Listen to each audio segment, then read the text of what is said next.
ଆପଣଙ୍କର ଯଦି କିଏ ଅପମାନ କରେ ବା ଅପମାନ ସୂଚକ କଥା କୁହେ, ଯେଉଁ କହନ୍ତିନି ଅଣ୍ଡର ଏଷ୍ଟିମେଟ୍ କରେ, ଥଟ୍ଟା କରି କଥା କୁହେ, ଅନ୍ୟମାନଙ୍କ ଆଗରେ ଚିଡ଼ାଏ, ବ୍ୟସ୍ତ ହୁଅନ୍ତୁନି। ଦୁଇଟା ପଏଣ୍ଟ କହିବି। ଫାଷ୍ଟ ପଏଣ୍ଟ, ଯିଏ ପ୍ରକୃତରେ ମଣିଷ, ମାଟିରୁ ଉଠିଛି, କଷ୍ଟ ସହି ମଣିଷ ହେଇଛି, ଯେତେ ଉପରକୁ ଗଲେ ବି, ଯେତେ ସଫଳ ହେଲେ ବି ଆପଣଙ୍କୁ କେବେ ଅପମାନ କରିବନି।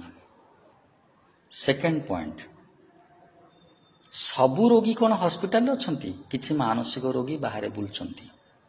ସମସ୍ତଙ୍କ କଥା କହୁନି। ଯିଏ ଆପଣଙ୍କୁ ଅପମାନ କରେ, ଆପଣଙ୍କୁ ଅପମାନିତ କରେ ସମସ୍ତଙ୍କ ଆଗରେ, ତାର ଅଜଣାତରେ ସେ ଜଣେ ରୋଗୀ। କାରଣ ଜଣେ ସଫଳ ବ୍ୟକ୍ତି, ଭଲ ଲୋକ ଯିଏ କହନ୍ତି ଟ୍ରୁଲି ସକ୍ସେସଫୁଲ୍, ସେ କେବେ କାହାର ଇନସଲ୍ଟ କରେନି। ତାଙ୍କ ପାଇଁ ମନ ଦୁଃଖ କରନ୍ତୁନି, ନିଜେ ଟେନସନରେ ରୁହନ୍ତୁନି। ସେ ଟେନସନରେ ରହିବା କଥା, ତାଙ୍କ ଭିତରେ ଅଜଣା ରୋଗ ଅଛି, ନହେଲେ ଏମିତି କରିନଥାନ୍ତା। ବ୍ୟସ୍ତ ହୁଅନ୍ତୁନି, ନିଜ କର୍ମରେ ବ୍ରତୀ ରୁହନ୍ତୁ, ତାଙ୍କୁ ଛାଡ଼ି ଦିଅନ୍ତୁ ତାଙ୍କ ବାଟରେ। ତାଙ୍କ ପାଇଁ ଦୁଆ କରନ୍ତୁ, ଭଗବାନଙ୍କୁ ଡାକନ୍ତୁ, ଗେଟ୍ ୱେଲ୍ ସୁନ୍।